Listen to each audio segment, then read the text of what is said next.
प्रिय छात्रों, निर्माण आईएएस संस्थान यूपीएससी 2023 व 2024 के प्रीलिम्स परीक्षा को ध्यान में रखते हुए आप सबके लिए बहुविकल्पीय प्रश्न उत्तर श्रृंखला लेकर आ रही है, जो प्रतिदिन के समसामयिक प्रश्नों के साथ सामान्य अध्ययन के अलग अलग विषयों संबंधी बहुविकल्पीय प्रश्नों को कवर करेगा। ये कार्यक्रम प्रतिदिन शाम 8 बजे हमारे YouTube चैनल पर प्रसारित किया जाएगा। आप अपने अनुभव और सुझाव हमें कमेंट बॉक्स के माध्यम से भेज सकते हैं। नमस्कार, कैसे हैं आप लोग? क्या होंगे? इस एमसीक्यू सीरीज में आप सभी लोगों का स्वागत है।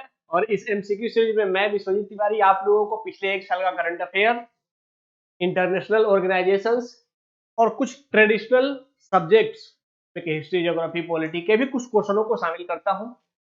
इसमें आप सभी को पता है कि अभी हाल ही में हमने करंट अफेयर के साथ साथ इंडिया और वर्ल्ड की मैपिंग को भी समाप्त किया है, साथ ही कुछ कल्चर के क्वेश्चनों को भी समाप्त किया है। आज हम लोग करंट अफेयर के साथ साथ कुछ जियोग्राफी के भी क्वेश्चनों को देखेंगे और एज यूजुअल लास्ट के 2 क्वेश्चन हमारे इंटरनेशनल ऑर्गेनाइजेशंस के होते हैं। साथ ही इसमें हमारा प्रयास ये रहता है कि हम आप लोगों को इलिमिनेशन टेक्निक बता सकें। जैसे कि आप सभी जानते हैं कि बिना इलिमिनेशन टेक्निक के प्रीलिम्स को पास करना बहुत मुश्किल है। तो इस सीरीज में हमारा प्रयास है कि हम इलिमिनेशन टेक्निक बता करके आपको इस हद तक तैयार करें कि आप कम जानकारी के बावजूद प्रश्नों को आसानी से सही करके यूपीएससी के प्रीलिम्स को पास कर सकें। तो आइए इसकी शुरुआत करते हैं।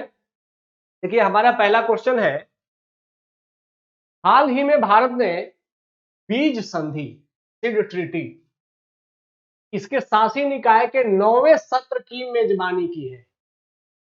बीज संधि के बारे में निम्नलिखित कथनों पर विचार करें। अब भाई, बीज संधि की भारत ने अगर मेजबानी की है तो ऐसे में यहां से प्रश्न बनना बहुत ही संभावित है, बहुत अधिक संभावित है। अब मैं ये मान के चल रहा हूं कि शायद आप लोगों ने बीज संधि के बारे में नहीं पढ़ा होगा, तो फिर आप इन ऑप्शनों को कैसे इलिमिनेट करेंगे, फिर कैसे सही करेंगे, आइए देखते हैं। पहला, यह पादप अनुवांशिक संसाधनों के संरक्षण, मतलब पादप पौधों के संरक्षण, उपयोग और प्रबंधन के लिए एक प्रमुख गैर कानूनी और बाध्यकारी अंतरराष्ट्रीय समझौता है। पहले ऑप्शन में हमने 2 पॉइंट देखे, गैर कानूनी है और बाध्यकारी अंतरराष्ट्रीय समझौता है। गैर कानूनी रूप से बाध्यकारी, ध्यान रखना है, गैर कानूनी नहीं है, गैर कानूनी रूप से बाध्यकारी अंतरराष्ट्रीय समझौता है। सेकेंड, इसे 2001 में कृषि विकास के लिए अंतरराष्ट्रीय कोष आईएफएडी द्वारा अपनाया गया और 2004 में लागू हुई। थर्ड, यह संधि अनुवांशिक संसाधनों के आसानी से सुलभ वैश्विक पूल के माध्यम से हमारी 64 सबसे महत्वपूर्ण फसलों को साझा करने में सक्षम बनाता है। चौथा स्टेटमेंट कह रहा है कि भारत इसका पक्षकार है। ऊपर दिए कदमों में से कौन सा सही है? अब मैंने जैसे कि पहले ही कहा कि मैं ये मान के चल रहा हूं कि शायद आप लोगों को इस प्रश्न का उत्तर नहीं पता है, तब हम इसको कैसे सही करेंगे। अब थोड़ा सा क्वेश्चन पढ़िएगा। क्वेश्चन कह रहा है, हाल ही में भारत ने क्या किया? भारत ने बीज संधि के शासी निकाय के 9वें सत्र की मेजबानी की है। इसका मतलब है कि भारत मेजबानी कर रहा है। तो भारत जब मेजबानी कर रहा है तो चौथा ऑप्शन क्या करे कि भारत इसका पक्षकार है। तो भारत अगर इसकी मीटिंग अपने यहां बुला रहा है तो इसका मेंबर होगा, तभी तो बुला रहा है ना। तो चौथा ऑप्शन तो आसानी से सही हो गया। मतलब कि कभी कभी ये, चूंकि आप सभी जानते हैं कि हम जो क्वेश्चन तैयार करते हैं, हमारे क्वेश्चन तैयार करने के पीछे का उद्देश्य ये रहता है और पैटर्न ये रहता है कि हम एग्जैक्टली यूपीएससी के जो प्रीवियस ईयर क्वेश्चन है उनके उसी पैटर्न को फॉलो करते हैं। तो हमने ऐसा बार बार देखा कि यूपीएससी के क्वेश्चनों को पढ़ने में अगर बच्चे थोड़ी सावधानी करें तो बहुत सारे ऑप्शन सीधे सीधे क्वेश्चन के, सिर्फ सही क्वेश्चन पढ़ लेने से, सावधानी पूर्वक क्वेश्चन पढ़ने से ही एलिमिनेट हो जाते हैं। इस बात को आप लोग जरूर ध्यान रखिएगा। तो भारत इसका पक्षकार है, तो पहला स्टेटमेंट तो सिर्फ क्वेश्चन के माध्यम से चौथा स्टेटमेंट सही हो जाता है। जब चौथा सही हो जा रहा है तो इसका मतलब कि यह नहीं होगा। ठीक है, एक ऑप्शन हमने एलिमिनेट कर लिया, सिर्फ बिना किसी नॉलेज के, सिर्फ क्वेश्चन को समझकर, क्वेश्चन को पढ़कर। अब आते हैं पहला स्टेटमेंट में, देखिएगा। पहला स्टेटमेंट कह रहा है कि यह गैर कानूनी रूप से बाध्यकारी है। भाई कोई संधि अगर बाध्यकारी है तो कानूनी रूप से बाध्यकारी होती है ना। पहली बात तो कि इंटरनेशनल संधियां अक्सर बाध्यकारी नहीं होती हैं। दूसरी कि अगर बाध्यकारी है तो वह फिर आपको अपने कानून के रूप में उसको इंप्लीमेंट भी करना होता है। बाध्यकारी है तो इसका मतलब क्या है कि आपको कानून बना करके उसको इंप्लीमेंट करना होगा, तभी तो बाध्यकारिता है।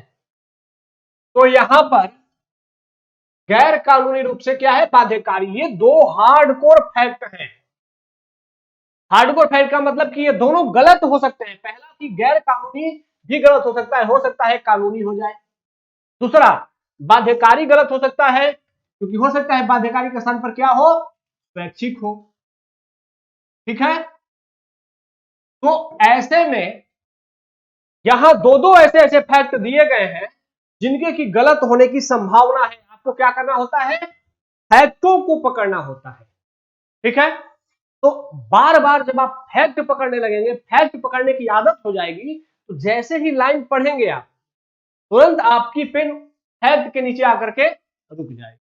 तो यहां मैं जैसे ही क्वेश्चन को पढ़ता हूं तो मेरी हैबिट हो गई है कि मैं जैसे ही प्रश्न पढ़ता हूं, जहां मुझे फैक्ट मिलता है, मेरी पेन ऑटोमेटिकली वहीं पर आकर के रुक जाती है, गैर कानूनी और बाध्यकारी। तो यहां दो फैक्ट हैं जो कि गलत हो सकते हैं और संभावित है कि ये दोनों गलत होंगे। अब चलिए यहां पर तो गलत होने की संभावना है, लेकिन सेकंड स्टेटमेंट में आते हैं। इसे 2001 में एक फैक्ट, कृषि विकास के लिए अंतरराष्ट्रीय कोष, यहां एक नाम दिया गया है, दूसरा फैक्ट। तीसरा, 2004 में लागू हुआ, तीसरा फैक्ट। मैंने आप लोगों को बताया है कि किसी भी एक स्टेटमेंट में अगर बार बार दो से अधिक फैक्ट मिलने लगे तो समझ लीजिएगा कि एग्जामिनर ने यहां पर दिमाग लगा दिया है, और दो से अधिक फैक्ट अगर एक ही स्टेटमेंट में है तो उनमें से कोई ना कोई फैक्ट गलत होने के लिए अधिक संभावित है। ठीक है, तो यहां पर कितने फैक्ट है, 3 फैक्ट है। और एक और फैक्ट, एक और ट्रिक मैंने आप लोगों को बताया है कि जैसे ही किसी संस्था का नाम हो, किसी मंत्रालय का नाम हो, किसी विभाग का नाम हो, तो यहां पर गलत होने की संभावना उतनी ही अधिक बढ़ जाती है। ठीक है, तो यहां क्या है, एक तो 3 फैक्ट है, यहां गलत होने वाली पहली संभावना। दूसरी संभावना कि यहां एक ऑर्गेनाइजेशन का नाम है और ऑर्गेनाइजेशन का नाम होता है तो यहां गलत होने की संभावना अधिक बढ़ जाती है। तो यहां अगर हम सेकंड को गलत मानते हैं तो जैसे ही हमने सेकंड को गलत माना, हमारा आंसर निकल गया कि केवल 3 और 4। इसका मतलब कि पहला भी गलत है, और पहला गलत है तो हम जब पहला पढ़ रहे थे तो हमें महसूस हो रहा था कि यहां या यहां, इन दोनों में से कहीं एक जगह तो पहला भी जरूर गलत है, हो रहा था, बिल्कुल। तो यहां पर हमने आसानी से दोनों में से एक ऑप्शन को इलिमिनेट करके और अपने आंसर को प्राप्त कर लिया। अब आइए इसको समझ लेते हैं। पहले तो ये जान लीजिएगा कि भारत ने हाल ही में बीज संधि की 9वें सत्र की बैठक बुलाई है। ये याद कर लीजिएगा कि भारत में बीज संधि सीड ट्रीटी की 9वें सेशन की बैठक हुई है।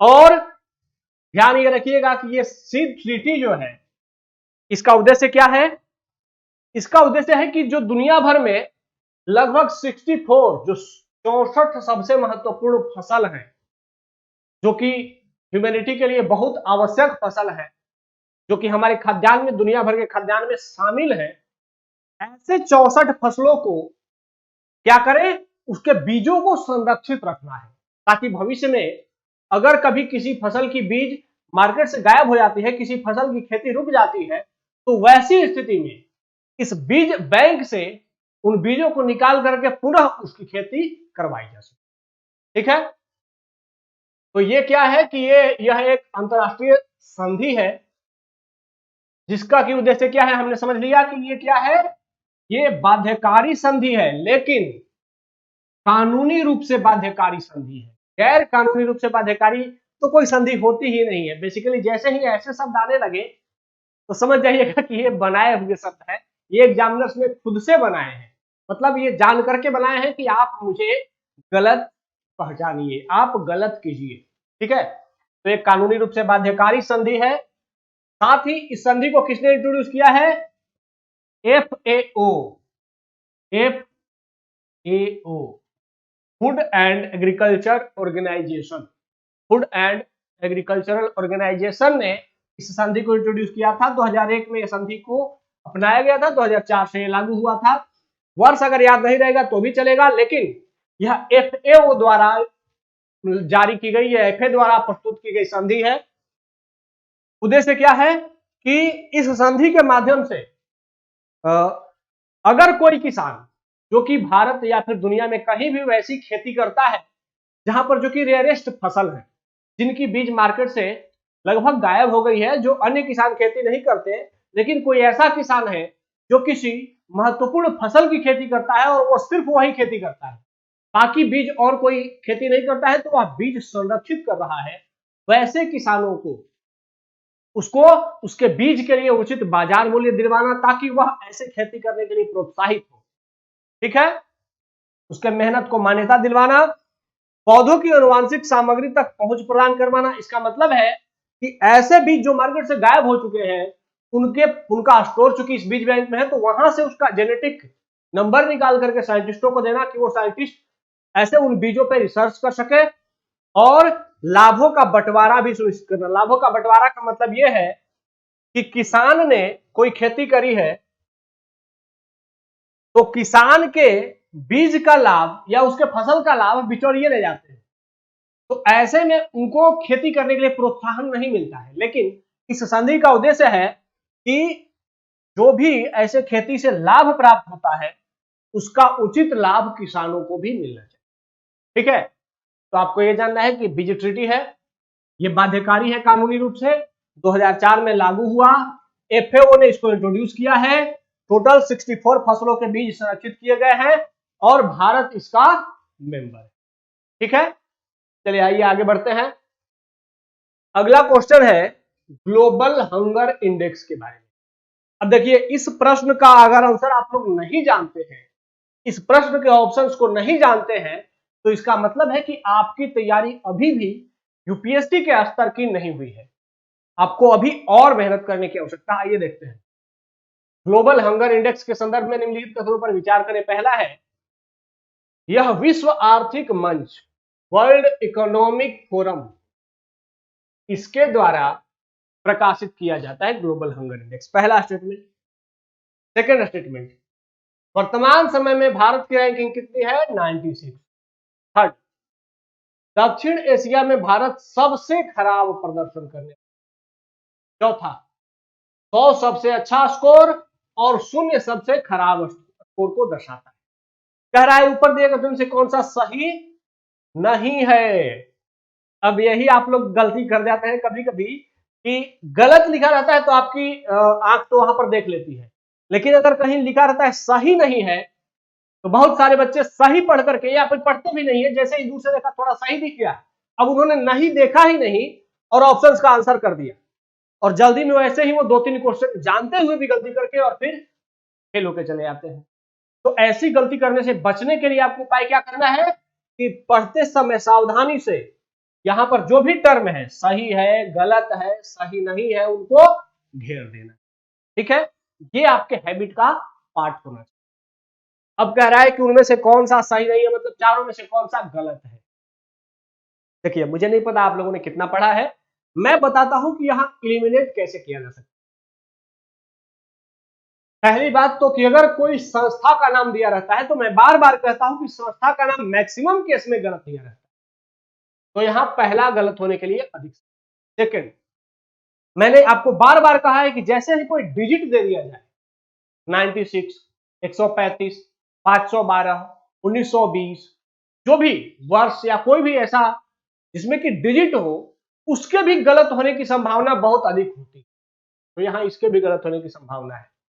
तीसरा, कोई भी हार्डकोर सेंटेंस, सबसे खराब, सबसे अच्छा, एकमात्र, सिर्फ, ऐसे शब्द अगर आते हैं तो यहां भी गलत होने की संभावना बहुत अधिक होती है, तो सबसे खराब वाला भी गलत होने के लिए संभावित है।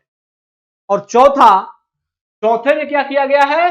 चौथे में मैंने आपको बार बार बताया है कि जब भी किसी दो फैक्ट में कंपैरिजन करा दिया जाता है, जो तुलना करा दी जाती है, तो तुलना कराने में यूपीएससी बार बार दूसरे वाले पक्ष को पहले वाले में और पहले वाले पक्ष को दूसरे वाले में रख के उसकी तुलना करा देते। तो जब भी दो स्टेटमेंट दो पॉइंट एक ही स्टेटमेंट में दिए गए हो तो दोनों में से तुलना वाले मैटर में अक्सर यूपीएससी गलत तुलना करा। तो यहां देखिए 100 सबसे अच्छा और 0 सबसे खराब। खराब इधर का है और अच्छा इधर का है, लेकिन यूपीएससी ऐसा बार बार करता है कि इधर वाले पॉइंट को इसमें और इस वाले पॉइंट को उसमें डाल देता है। तो इस स्तर पर यह भी गलत हो गया और इसके लिए मुझे जानकारी की जरूरत नहीं थी, बस मुझे इलिमिनेशन टेक्निक आने की जरूरत थी। मुझे इलिमिनेशन टेक्निक अगर पता है तो मैं आसानी से इन ऑप्शंस को इलिमिनेट कर सकता था। इसके लिए मुझे बहुत ज्यादा नॉलेज की जरूरत नहीं थी। हालांकि फिर भी ऐसे प्रश्नों के लिए आपको आपकी जानकारी परिपक्व जरूर होनी चाहिए, क्योंकि यह प्रश्न तो दैनिक दिनचर्या के पाठ है। मतलब आप लगातार बहुत समय से इसको पढ़ते आए हैं। यूट्यूब पे भी आपने पढ़ा होगा, आपने किसी भी बुकलेट में अगर कोई भी करंट अफेयर मैगजीन पढ़ते हो तो उसमें लगातार पढ़ते रहते हैं। तो यह तो आपको आना ही चाहिए था। ठीक है, तो यहां पर मुझे चारों गलत नजर आ रहे हैं अपने इलिमिनेशन टेक्निक से। ठीक है, अब आइए इसका आंसर देख लेते हैं। बेसिकली जो ग्लोबल हंगर इंडेक्स है, इसमें जो भारत की रैंकिंग है वो कितनी है? 107 है 2022। 107 भारत की रैंकिंग का ये ग्लोबल हंगर इंडेक्स में, जो कि बहुत ही खराब स्थिति। हमारे यहाँ वैश्विक भुखमरी सूचकांक में हमारी स्थिति बहुत खराब है। अब इसको आते हैं कि इसको जारी कौन करता है। तो एक एजेंसी है कंसर्न वर्ल्ड वाइड और एक जर्मनी का संगठन है वेल्थ हंगर हिल्प और कंसर्न वर्ल्ड वाइड। ये दोनों ऑर्गेनाइजेशन मिलकर के ग्लोबल हंगर इंडेक्स को जारी करते हैं। इसका मतलब है कि वर्ल्ड इकोनॉमिक फोरम इसको जारी नहीं करता है। तो भारत का जो रैंक दिया था वह भी गलत था, जो संगठन का नाम दिया गया था वह भी गलत था। तीसरा कि आपको इसमें आपका जो रैंक निर्धारित किया जाता है उसके 4 पैमाने होते हैं। पहला पैमाना है कि आपके यहाँ अल्प पोषण है, कुपोषण है। दूसरा, बच्चों में स्टंटिंग का मतलब है कि उम्र के अनुसार लंबाई का नहीं बढ़ना। तीसरा है वेस्टिंग का मतलब है कि ऊंचाई की तुलना में वजन का कम होना। जितनी ऊंचाई होनी चाहिए, ऊंचाई के अनुसार वजन होनी चाहिए, उतना वजन का नहीं होना। यह तीसरा पैरामीटर है। चौथा पैरामीटर है बाल मृत्यु दर, मतलब 5 वर्ष से कम आयु के बच्चों में कितनी मृत्यु दर है। यह इन चारों पैमानों के आधार पर क्या निकाला जाता है? वैश्विक भूखमरी सूचकांक या ग्लोबल हंगर इंडेक्स निकाला जाता है। अब यहां देख लीजिएगा कि जो वैश्विक भूख सूचकांक 2022 है उसका परिणाम है कि भारत को गंभीर श्रेणी में रखा गया है। गंभीर का मतलब कि अति गंभीर नहीं, लेकिन यूपीएससी पूछेगा तो क्या करेगा? यूपीएससी गंभीर नहीं पूछेगा, वहां पे अति गंभीर लिख देगा। ठीक है, तो ये जब लिखेगा तो ये क्या होगा? गलत हो जाएगा। तो भारत को गंभीर श्रेणी में रखा गया है। भारत का जीएचआई स्कोर याद करने की जरूरत नहीं है, लेकिन यह ध्यान रखना है कि भारत दक्षिण एशिया में एकमात्र अफगानिस्तान से ही ऊपर है। शेष सभी देशों में भुखमरी के संदर्भ में जो इंडिकेशन है, जो नंबर है, जो रैंक है, वो भारत से ऊपर है। इसका मतलब है कि अफगानिस्तान एकमात्र है जिसका स्कोर 107 है, 109 है, और शेष सभी जो दक्षिण एशिया के देश हैं, चाहे वो श्रीलंका, नेपाल, बांग्लादेश, पाकिस्तान, इन सब के साथ सबका रैंक भारत से ऊपर दिया गया है। अब ये ध्यान रखना है कि 0 सबसे अच्छा स्कोर है और 0 सबसे खराब स्थिति है। 0 का मतलब जहां पर कोई भुखमरी नहीं, और 100 का मतलब जहां पर कि संपूर्ण भुखमरी है। तो भारत का स्कोर अगर वैसे देखा जाए तो 29.1 का स्कोर है कि 0 की ओर है। ठीक है, 100 से बहुत नीचे आ गया है, 0 की ओर है, लेकिन अभी भी बहुत गंभीर श्रेणी में है भारत। और दक्षिण एशिया में सिर्फ अफगानिस्तान को छोड़कर के सबसे खराब स्थिति में है भारत। हालांकि भारत सरकार ने इस रिपोर्ट पर आपत्ति जताई है, क्योंकि इस रिपोर्ट को निकालते समय बहुत सारी गलतियां की गई है। हालांकि फिर भी हम उन गलतियों पर नहीं जाते हैं। हमारे में यूपीएससी जो प्रीलिम्स पूछेगा, प्रीलिम्स में ये सारे फैक्ट नहीं पूछेगा। मेंस में इसका एनालिसिस पूछा जा सकता है, लेकिन प्रीलिम्स में इसका फैक्ट पूछा जाएगा, जो कि आपको याद होना है। ठीक है, आइए आगे बढ़ते हैं। अगला क्वेश्चन बेसिकली फिजिकल ज्योग्राफी का क्वेश्चन है, और यह क्वेश्चन बताता है कि भूकंप और पृथ्वी की भूकंपीय तरंगों, भूकंप और पृथ्वी की भूकंपीय तरंगों के संदर्भ में निम्नलिखित कथनों पर विचार करें। पहला स्टेटमेंट।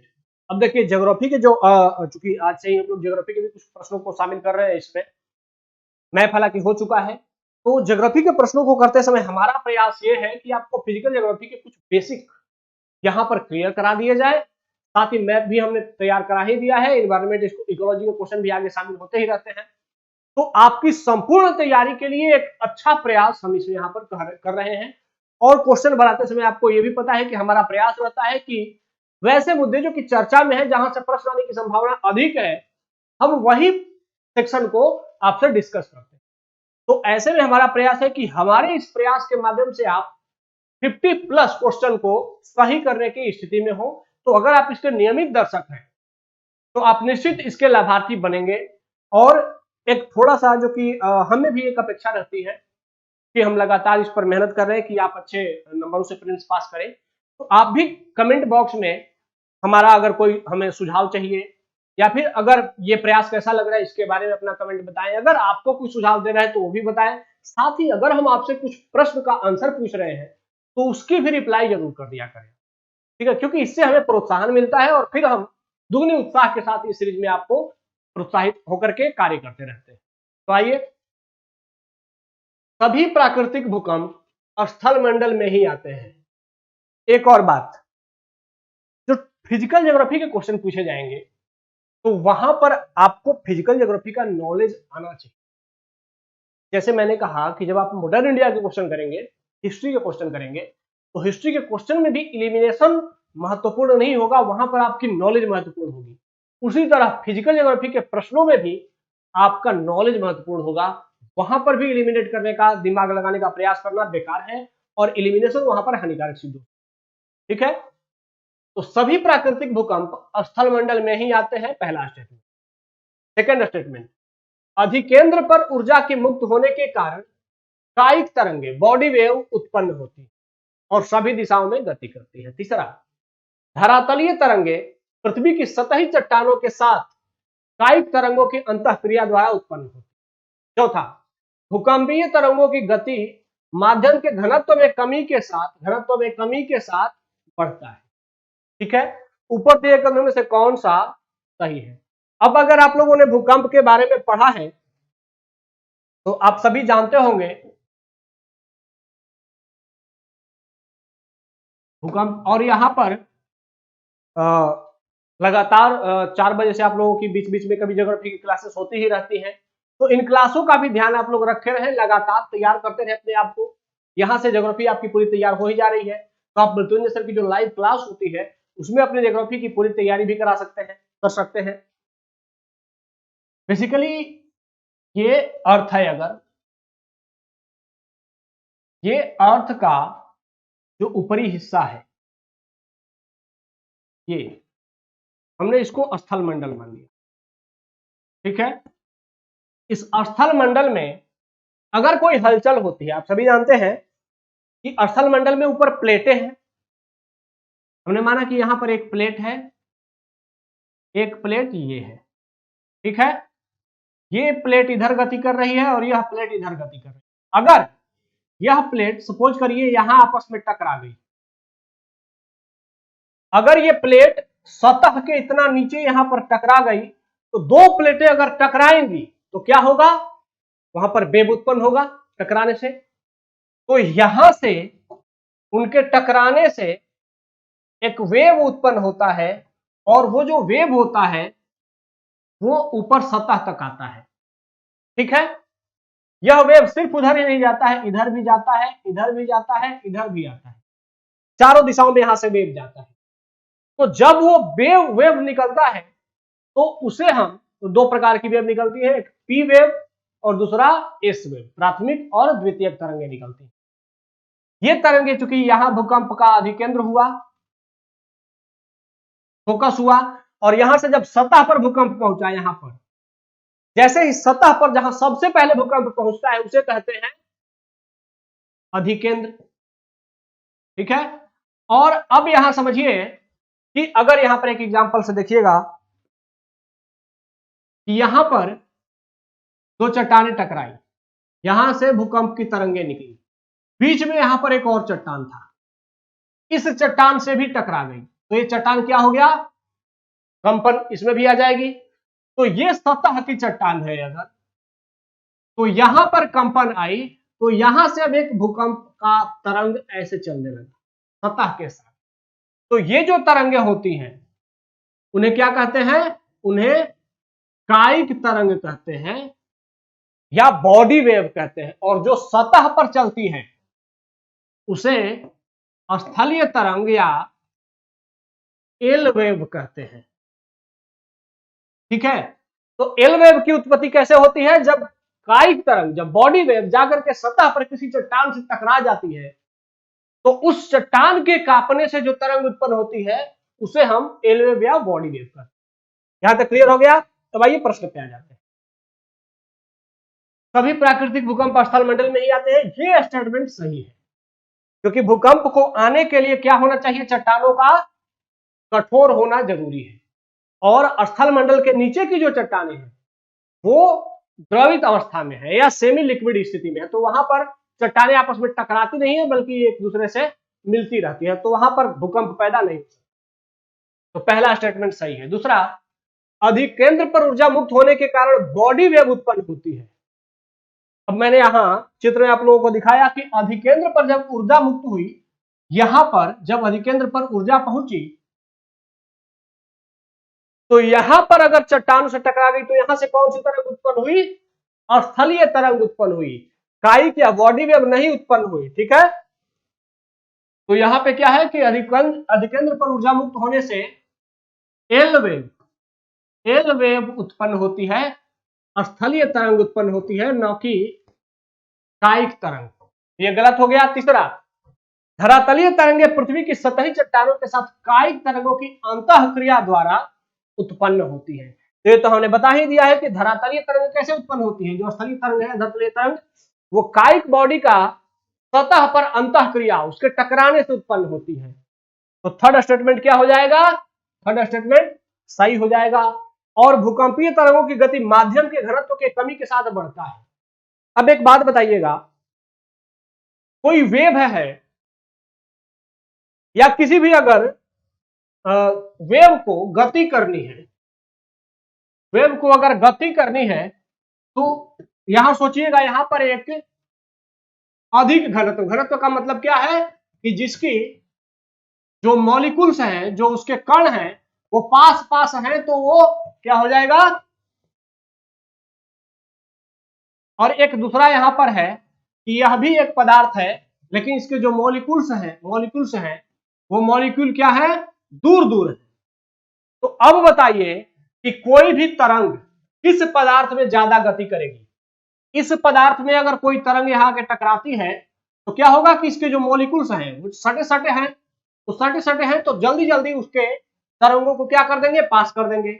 लेकिन यहां पर जब दूर दूर है तो यहां से टकराई तो इस तरंग पर, इस मॉलिक्यूल पर, इस कण पर उसका आघात हुआ। अब ये कण चूंकि इसके संपर्क में नहीं है तो धीरे धीरे इसका यहां पर प्रभाव इस पर आएगा, फिर धीरे धीरे इस पर प्रभाव। मतलब कि जहां पर घनत्व में कमी होती है, घनत्व में अगर कमी होती है तो क्या हो जाता है कि तरंगों की गति भी घट जाती है।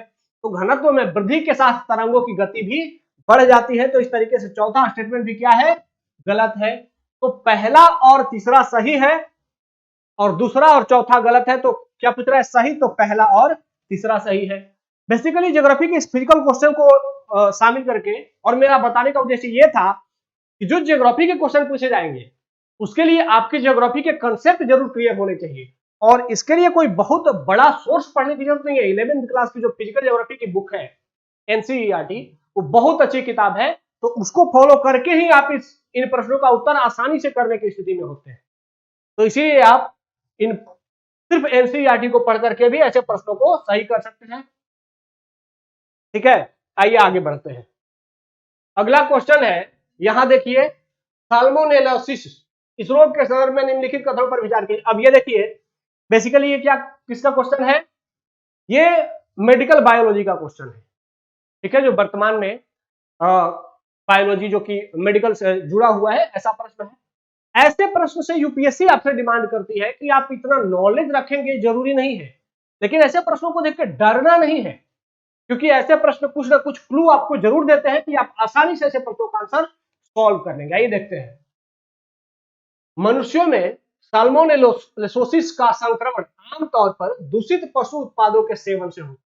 अब यहां देखिए एक स्टेटमेंट दिया है आमतौर पर, ठीक है। सेकंड स्टेटमेंट, साल्मोनेलोसिस साल्मोनेला नामक वायरस, किससे? वायरस से होने वाला एक संक्रमण। थर्ड, साल्मोनेला टाइफ्यूरियम ग्रेस्टोएंटेराइटिस, ये आंत के सूजन का कारण बनता है। अब कह रहा है कि ऊपर दिए गए में से कौन सा सही है। ये बड़ा कठिन सा नाम दिया गया। ऐसे नाम आपको एग्जाम में मिलेंगे तो पढ़ते समय बड़ा डर लग जाएगा कि मैंने तो इसको कभी सुना ही नहीं है, कैसे सही करेंगे। हो जाएगा। लेकिन अब देखिए, पहला तो कि यहां पर इसने कह दिया कि ये क्या है? वायरस है, साल्मोनेला वायरस। अब जैसे ही इसने निश्चित कर दिया कि वायरस ही है, ये क्या हो गया? फैक्ट जो है ये निश्चित फैक्ट है, निश्चित तथ्य है। और मैंने आप लोगों से बार बार कहा है कि निश्चित तथ्य के गलत होने की संभावना बहुत अधिक होती है। यहां देखिए पहला स्टेटमेंट क्या कह रहा है कि मनुष्यों में जो रोग है इसका संक्रमण आमतौर पर, यह नहीं कह रहा है कि सिर्फ इसी से नहीं कह रहा है, आमतौर पर दूषित पशु उत्पाद का सेवन करते हैं तो हो जाता है। लेकिन सिर्फ दूषित पशु से नहीं होता, ऐसा नहीं कह रहा है कि सिर्फ दूषित पशु उत्पाद के सेवन से होता है। आमतौर पर, अगर आप, आमतौर का मतलब कि ये एकदम जनरल स्टेटमेंट है, सामान्य स्टेटमेंट है, हार्डकोर स्टेटमेंट नहीं है। तो जैसे ही ऐसे शब्द दिख जाए आमतौर पर, इससे भी, कुछ इस तरह भी, ऐसे स्टेटमेंट जहां दिखे ये संभावना वाले स्टेटमेंट होते हैं, यहां सही होने की संभावना बहुत अधिक होती है, ठीक है, क्योंकि ये हार्ड नहीं होते हैं। तो पहला स्टेटमेंट के सही होने की संभावना है और दूसरे स्टेटमेंट में हार्डकोर फैक्ट है, इसीलिए इसके गलत होने की संभावना है। अब पहला स्टेटमेंट सही है तो इसका मतलब ये होना चाहिए, पहला स्टेटमेंट यहां पर नहीं है तो ये गायब हो गया, यहां पर नहीं है ये गायब हो गया। अब कह रहा है कि दूसरा फैक्ट है, दूसरा के गलत होने की संभावना है, तो यहां पर दूसरा है तो ये भी गलत हो गया। इसका मतलब कि केवल 1 और 3 सही है, मतलब तीसरा स्टेटमेंट बिना पढ़े भी काम हो जाता है। तो ये प्रश्न के माध्यम से मैं बताने का प्रयास कर रहा था कि अगर साइंस के क्वेश्चन पूछे जाएंगे, मेडिकल बायोलॉजी के क्वेश्चन पूछे जाएंगे, मेडिसिन से जुड़े हुए प्रश्न पूछे जाएंगे, तो देख के डरना नहीं है, ऐसे प्रश्न भी आसानी से एलिमिनेट हो जाएंगे, ठीक है। आइए आपको आगे दिखा देते हैं। बेसिकली आप सभी जानते हैं कि जो अमेरिका का एक जो विभाग है उसने भारत में एक रिसर्च किया और उसने पाया कि जो भारत की जो एमडीएच मसाला कंपनी है, आप सभी खूब एमडीएच का मसाला खाते हैं और ये अच्छी बात है, एमडीएच अच्छी कंपनी है, रेपुटेड कंपनी है, ये काफी मेंटेन करते हैं, यहाँ हाइजेनिक मेंटेन करके रखते हैं। लेकिन पाया कि इनके सांभर मसाले में साल्मोनेला वायरस नहीं बल्कि साल्मोनेला बैक्टीरिया, इसकी पुष्टि की गई है। पाया गया कि इनका जो सांभर मसाला है उसमें साल्मोनेला बैक्टीरिया के कुछ इनपुट पाए गए। कंपनी बहुत अच्छी है, इसके पीछे प्रोपेगेंडा भी हो सकता है, भारतीय कंपनी को बर्बाद करके अमेरिकी कंपनी के प्रभाव को थोपना, लेकिन जो तथ्य है वो आपको पता होना चाहिए कि उन्होंने कहां आरोप लगाया है कि जो एमडीएच कंपनी है उसके सांभर मसाले में साल्मोनेला वायरस नहीं बल्कि साल्मोनेला बैक्टीरिया है, ठीक है। अब यहां ध्यान ये रखना है कि जो साल्मोनेला बैक्टीरिया है ये बहुत भयानक बैक्टीरिया नहीं है, ये बेसिकली मनुष्य के शरीर में पाया जाता है, हमारे आंतों में यह बैठा रहता है और जब हम खाना खाते हैं तो हमारा जो पाचक होता है, जो हमारा खाना पचता है, उसको पचाने में भी इस बैक्टीरिया की भूमिका होती है। लेकिन यह अगर बाहर से हमारे शरीर में जिंदा जाए कोई बैक्टीरिया तो फिर यह हमारे लिए हानिकारक होता है, हमें बुखार और सर्दी खांसी जैसी चीजें पैदा कर देता है। ये मनुष्यों के आंत में भी पाया जाता है और वहां पर यह बहुत हानिकारक नहीं होता है, ठीक है। तो अगर भारत में एमडीएच मसाले में ये पाया जा रहा है तो ये सही नहीं है, ये खराब है, लेकिन ये वैसा कोई बैक्टीरिया नहीं है कि यह आपके लिए बहुत अधिक हानिकारक, ठीक है। तो यहां प्रश्न का आंसर आप लोग आसानी से कर सकते थे कि जैसे ही आपने वायरस देखा, वायरस क्यों, बैक्टीरिया हो सकता है, फंजाई हो सकता है, कुछ भी हो सकता है, लेकिन जैसे ही कोई निश्चित फैक्ट मिल गया उसके गलत होने की संभावना। ठीक है, आइए आगे बढ़ते हैं।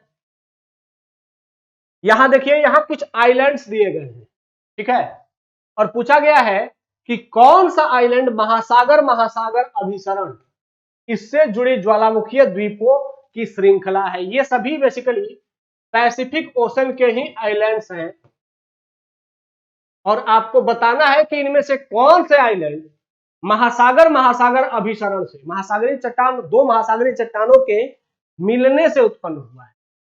बेसिकली मुझे नहीं पता, शायद आप लोगों को पता होगा कि नहीं पता होगा। फिलीपींस द्वीप समूह, ये आप सभी जानते हैं कि साउथ ईस्ट एशिया का यह एक देश है, और चीन के जस्ट नीचे होता है, वियतनाम के जस्ट ईस्ट में पड़ता है फिलीपींस आइलैंड्स। ये ग्रुप ऑफ आइलैंड्स हैं। ये बेसिकली पैसिफिक ओशन और फिलीपींस चट्टान, मतलब फिलीपींस प्लेट और पैसिफिक प्लेट के टकराने से बीच में ज्वालामुखी निकलने से बना है। आप लोगों को इमेजिनेशन हो रहा होगा अगर आप लोगों को मैप पता है तो। दूसरा आता है एलुसियन आइलैंड।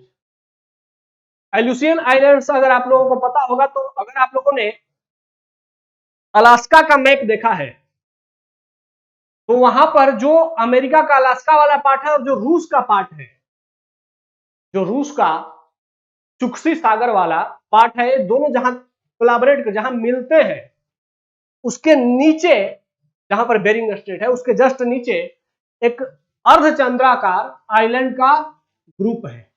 उस आइलैंड के ग्रुप को हम कहते हैं एलुसियन आइलैंड। यह भी किससे बना है? ये कमचटका प्रायद्वीप और उससे जुड़ा हुआ जो सागर है, उस सागरीय चट्टान, कमचटका चट्टान और पैसिफिक चट्टान के मिलने से बना है। मतलब यह भी ओशन अभिसरण का पार्ट है। तीसरा है हवाईयन आइलैंड। बेसिकली जो हवाईयन आइलैंड्स है ऑस्ट्रेलिया के उत्तर और पूर्व की ओर है समुद्र में, इंड पैसिफिक ओशन में। इसको लेकर के आप लोग बहुत कंफ्यूज हो सकते हैं, लेकिन आपको मैं बता देना चाहता हूं, ये जो हवाईयन आइलैंड्स है बेसिकली यह एक स्थल का वैसा भाग है जो स्टेबल है, जो कि परिवर्तनशील नहीं है, और इसके आसपास चट्टानी समुद्री चट्टान है, लेकिन यह स्थलीय चट्टान था और यह दृढ़ चट्टान था। इसका निर्माण समुद्री अभिसरण से नहीं हुआ है।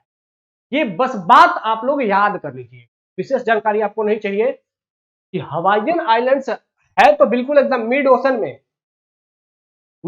में है, लेकिन इसका निर्माण समुद्री अभिसरण से नहीं हुआ है। ठीक है, बाकी मारियाना आइलैंड्स, मैरियाना द्वीप, जो आप लोगों ने मैरियाना गर्त का नाम सुना होगा, प्रशांत महासागर में जापान और फिलीपींस के बीच के आसपास का जो रीजन है, वही फिलीपींस के पास ये मैरियाना गर्त है। तो यहां पर भी कुछ द्वीप है मैरियाना आइलैंड्स। ये भी फिलीपींस आइलैंड्स का जो समुद्री चट्टान है और दूसरा पैसिफिक चट्टान, इन दोनों के अभिसरण से बना हुआ। तो ये तीन जो चट्टानें बनी है ये समुद्री अभिसरण से बनी है, पहला, दूसरा और चौथा। और जो हवाईयन द्वीप है यह समुद्री अभिसरण से नहीं बना है, तो इसका आंसर हो जाएगा बी। ये बेसिकली आप लोग जान लीजिएगा, और साथ ही इनका मैप भी जरूर देख लीजिएगा, ठीक है, क्योंकि यहां से मैप से सीधे क्वेश्चन बन सकता है। आइए आगे बढ़ते हैं। अगला क्वेश्चन ये वर्ष 2020 का यूपीएससी प्रीलिम्स का क्वेश्चन है। आप सभी जानते हैं कि इस सीरीज में एक क्वेश्चन पीवाईक्यू भी शामिल किया जाता है। तो 2022 और 2021 का हमने कर लिया है, 2021 पे हम 20 पे चल रहे हैं, और इस पीवाईक्यू के माध्यम से हमारा प्रयास रहता है कि आपको जो यूपीएससी प्रश्न पूछता है उसको कैसे एलिमिनेट करना है, उसको कैसे सही करना है, और कितना नॉलेज चाहिए, कितना स्मार्ट माइंड चाहिए, उसको बताने का प्रयास किया जाए।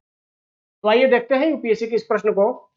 प्रश्न है, यदि आरबीआई प्रसारवादी मौद्रिक नीति इसका अनुसरण करने का निर्णय लेता है तो वह निम्नलिखित में से क्या नहीं करेगा। ठीक है, अब आपको पता होना चाहिए कि आरबीआई दो प्रकार की पॉलिसी फॉलो करता है। आरबीआई दो प्रकार की पॉलिसी फॉलो करता है, पहला एक्सपेंशनिस्ट या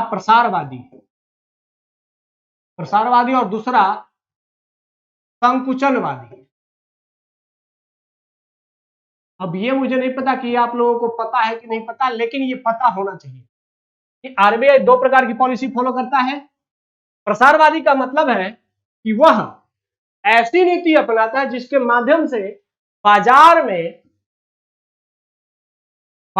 में मुद्रा का प्रसार हो, बाजार में मुद्रा का क्या हो, प्रसार हो। और संकुचनवादी में क्या होता है कि मुद्रा का संकुचन हो, बाजार से मुद्रा बाहर निकल जाए।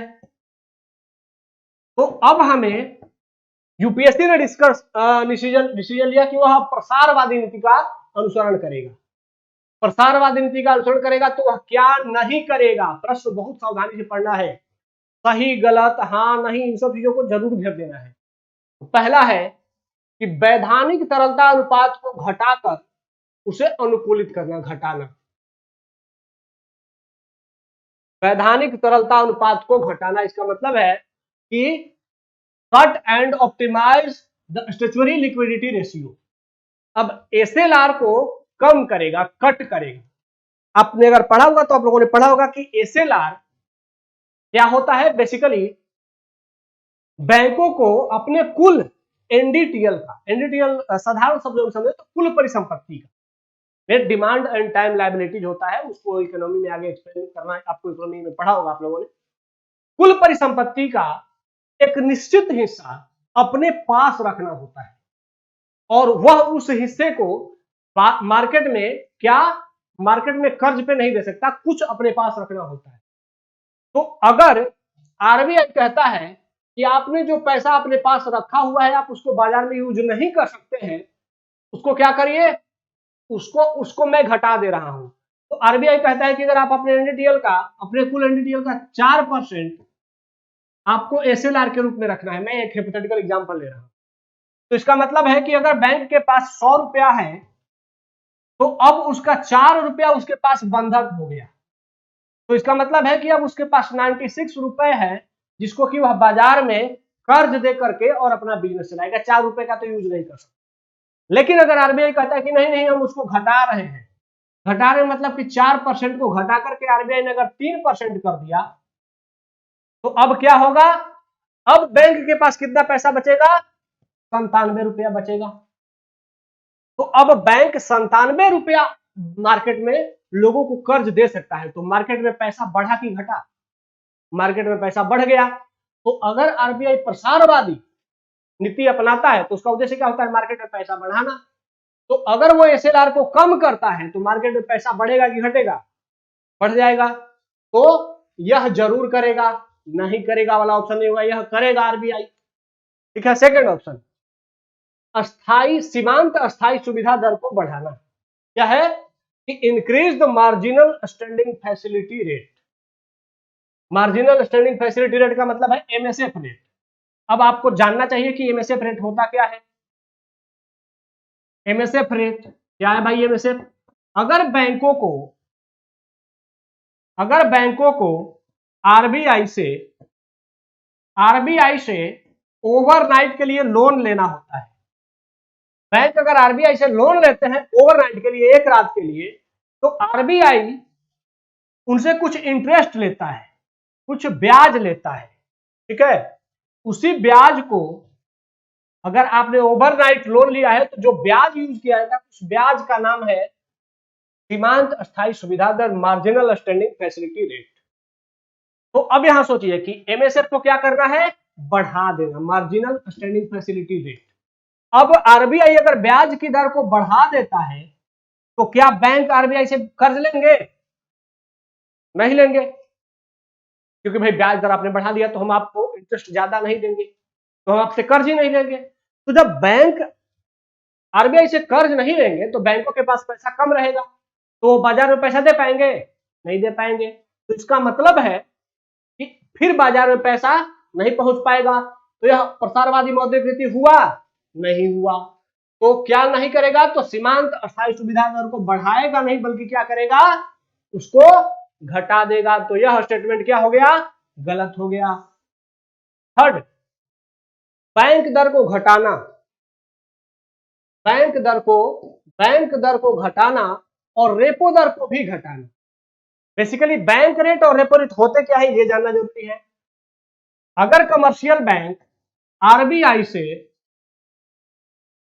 लॉन्ग टर्म में अगर कोई कर्ज लेते हैं लंबे समय के लिए, तो उस पर जो आरबीआई इंटरेस्ट लेता है वह होता है बैंक रेट, ठीक है। और अगर बैंक आरबीआई से शॉर्ट टर्म के लिए, मतलब मैक्सिमम 14 दिन के लिए या 15 दिन के लिए अगर कर्ज लेते हैं, तो वो जो इंटरेस्ट आरबीआई लेता है उसको कहा जाता है रेपो रेट। तो यहां पर क्या कह रहे हैं, आप दोनों स्थितियों में कर्ज ले रहे हैं आरबीआई से, और अगर बैंक दर को घटाता है और रेपो दर को भी घटाता है, इसका मतलब है कि ब्याज की दर को घटा दिया, दीर्घकालिक ब्याज की दर भी घटा दिया, अल्पकालिक ब्याज की दर भी घटा दिया। तो जब ब्याज घट गया तो बैंक क्या करेंगे, आरबीआई से ज्यादा पैसा लेंगे, तो ज्यादा पैसा लेंगे तो बैंकों के पास पैसा बढ़ेगा, फिर बैंक उस पैसा को रख करके अपना तो टाइम कर्ज देंगे नहीं, क्या करेंगे, वो पैसा को बाजार में इंटरेस्ट पर दे देंगे, तो बाजार में पैसा बढ़ जाएगा, ठीक है। तो तीसरा स्टेटमेंट भी सही हो जाएगा। तो क्या नहीं करेगा, तो दूसरा वाला ऑप्शन ये नहीं करेगा, ठीक है। देखिए इस प्रश्न को सॉल्व करके मैं ये नहीं दिखाना चाह रहा हूं कि मुझे नॉलेज क्या है, क्या जानकारी है, क्या नहीं है। मैं ये बताना चाह रहा हूं कि अगर इकोनॉमी के प्रश्न को आपको सही करने हैं तो उसके लिए आपके पास इकोनॉमी के कंसेप्ट जरूर क्लियर होने चाहिए, ठीक है। अगर इकोनॉमी के बेसिक कंसेप्ट आपके क्लियर हैं तो इकोनॉमी के प्रश्न आपके आसानी से सही हो जाएंगे। और ये भी ध्यान रखना है इकोनॉमी के 15 से 18 प्रश्न पूछे जाते हैं। तो जो स्मार्ट स्टूडेंट है, जो जिन्होंने थोड़ी बहुत इकोनॉमी की तैयारी कर रखी है, वो 15 में से 16, 17 और 18 में से 16, 17 सही कर लेते हैं। तो ऐसे में आप रिस्क नहीं ले सकते हैं, तो आपके पास अभी भी टाइम है। इकोनॉमी के बेसिक्स जो होते हैं, जो इकोनॉमी के कंसेप्ट होते हैं, उनको जरूर तैयार कर लें, ठीक है। आइए आगे बढ़ते हैं। अगला क्वेश्चन आप सभी जान ही रहे हैं, अभी हमारा इंटरनेशनल ऑर्गेनाइजेशन का सेशन चल रहा है, तो लास्ट के 2 क्वेश्चन आईआर के होते हैं, इंटरनेशनल ऑर्गेनाइजेशन के होते हैं। तो आज का जो इंटरनेशनल ऑर्गेनाइजेशन है वह है संयुक्त राष्ट्र पर्यावरण कार्यक्रम, UNEP, United Nation Environment Programme. इसके संबंध में निम्नलिखित कथनों पर विचार करें। पहला, यह 1972 में स्थापित अग्रणी वैश्विक पर्यावरण प्राधिकरण। सेकेंड, यह विश्व जलवायु और सुरक्षा रिपोर्ट, उत्सर्जन गैप रिपोर्ट, ये 2 रिपोर्ट जारी करता है। तीसरा, इसका मुख्यालय नैरोबी केन्या में है। ऊपर दिए कथनों में से कौन सा सही है। अब देखिए इंटरनेशनल ऑर्गेनाइजेशन के प्रश्न जब हम बना रहे होते हैं तो इसमें हमारा उद्देश्य ये रहता है कि आपके नॉलेज को टेस्ट किया जाए, ठीक है। तो इसमें से कितना आपको आता है यह बताना हमारा मकसद है। मुझे उम्मीद है कि आप यूएनईपी के बारे में पढ़े होंगे, अगर नहीं पढ़े हैं तो आइए पढ़ते हैं। बेसिकली 1972 में ही इसे स्थापित किया गया था यूएनईपी को, ठीक है। और इसका मुख्य उद्देश्य क्या है कि वैश्विक पर्यावरण के संदर्भ में रिसर्च करना और पर्यावरण के संदर्भ में दुनिया के देशों को सलाह देना। यह बेसिकली संयुक्त राष्ट्र का एक पार्ट है, संयुक्त राष्ट्र प्रणाली के भीतर एक कार्यक्रम रहता है। उसका मुख्यालय नैरोबी केन्या में है। यह कुछ रिपोर्ट जारी करता है, emission gap report, global environment outlook, frontiers, invest into healthy planet, ये सब कुछ है जो कि ये प्रमुख रिपोर्ट जारी करता है। ये कुछ अभियान भी शुरू करता है। कौन कौन से अभियान है, बीट पॉल्यूशन, यूएन 75, विश्व पर्यावरण दिवस, वाइल्ड लाइफ फॉर लाइफ, ये सब कुछ प्रमुख रिपोर्ट है और कुछ प्रमुख अभियान है जो यूएनईपी जारी करता है। ध्यान ये रखना है कि ये सब बहुत महत्वपूर्ण है, लेकिन इसके साथ एक महत्वपूर्ण है कि यूएनईपी मॉन्ट्रियल प्रोटोकॉल के कार्यान्वयन के लिए ग्लोबल एनवायरनमेंट फैसिलिटी और बहुपक्षीय कोष के लिए कई कार्यान्वयन एजेंसियों में से एक है। मतलब कि जो मॉन्ट्रियल प्रोटोकॉल है, आप लोग कमेंट बॉक्स में बताएंगे कि मॉन्ट्रियल प्रोटोकॉल किससे जुड़ा हुआ है, उसका उद्देश्य क्या, ठीक है। ये आप लोगों को कमेंट बॉक्स में बताना है। तो मॉन्ट्रियल प्रोटोकॉल को इंप्लीमेंट करने के लिए जो फंड बनाया गया है वैश्विक पर्यावरण सुविधा, इस फंड का मैनेजमेंट में यूएनईपी की भागीदारी है, ठीक है। तो ये जो प्रमुख रिपोर्ट है, जो प्रमुख अभियान है, और साथ ही कब स्थापित हुआ, मुख्यालय कहाँ है और कौन कौन से संगठनों के साथ इसका जुड़ाव है, ये सभी चीजें आपको आनी चाहिए। आप लोग स्क्रीनशॉट लेकर के इसको जरूर तैयार कर लीजिएगा, ठीक है। तो इसका मतलब है कि इसमें से तीनों के तीनों रिपोर्ट सही है, आंसर हो जाएगा। आइए आगे बढ़ते हैं। और आप सभी जानते हैं लास्ट क्वेश्चन जो होता है वो बेसिकली आप लोगों के लिए होता है कि आप लोग लास्ट क्वेश्चन का आंसर बताएं। तो लास्ट क्वेश्चन क्या है कि परमाणु हथियारों को खत्म करने के लिए अंतरराष्ट्रीय अभियान ICAN, आई कैन इसे कहा जाता है, ICAN, इसके संदर्भ में निम्नलिखित कथनों पर विचार करें। ये क्या है? यह दुनिया का एक अग्रणी ग्रुप है जिसका उद्देश्य क्या है कि दुनिया को परमाणु हथियारों के बिना या दुनिया से परमाणु हथियारों को समाप्त करना, ठीक है। 2017 में इसे नोबेल शांति पुरस्कार मिला है। थर्ड स्टेटमेंट, इसका मुख्यालय जेनेवा स्विट्जरलैंड में।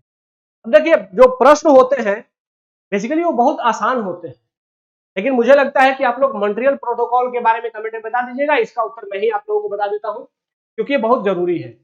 तो परमाणु हथियारों को खत्म करने के लिए जो अंतरराष्ट्रीय अभिकरण है आईकैन है, इसके बारे में आइए जान लेते हैं कि ये बेसिकली 101 देशों का एक ग्रुप है जिसका उद्देश्य क्या है। इसका उद्देश्य है कि दुनिया से परमाणु हथियारों को समाप्त किया जाए। इसकी स्थापना 2007 में कहां हुई थी? ऑस्ट्रेलिया में हुई थी और इसका मुख्यालय जेनेवा स्विट्जरलैंड में है। ये इसका उद्देश्य हमें पता चल गया। और ध्यान ये रखना है कि इसे 2017 में नोबेल शांति पुरस्कार दिया गया था। इसलिए इसका फुल फॉर्म क्या होता है? International Campaign to Abolish Nuclear Weapon. तो इसके प्रयासों के लिए इसे 2017 में नोबेल शांति पुरस्कार भी दिया गया था। तो ये अगर 4-5 फैक्ट आप इसके बारे में जानते हैं तो अगर आईकैन से जुड़ा हुआ कोई भी प्रश्न पूछा जाता है तो आप उसको आसानी से एलिमिनेट करके उसका आंसर निकाल लेंगे। तो आपसे फिर वही आग्रह करूंगा कि आप लोग से जो मैंने पूछा है प्रश्न, उस प्रश्न का उत्तर आप लोग कमेंट बॉक्स में जरूर बताएंगे। और इस सीरीज के लगातार अगर आप दर्शक हैं तो मुझे उम्मीद है कि आप लोगों को इससे बहुत अधिक लाभ हो रहा होगा। आप लोग अगर मॉक टेस्ट सॉल्व कर रहे होंगे या यूपीएससी के प्रीवियस ईयर क्वेश्चन सॉल्व कर रहे होंगे तो आपके बहुत अधिक क्वेश्चन सही हो रहे होंगे। इसी तरीके से हमसे जुड़े रहें, अपने कमेंट से हमें बताते रहें कि हमारा ये प्रयास कैसा है। और इस पहल को अपने दोस्तों के साथ शेयर भी करें ताकि हमारी इस पहल ज्यादा से ज्यादा बच्चों तक पहुंच सके। हमसे जुड़ने के लिए धन्यवाद। जय हिंद।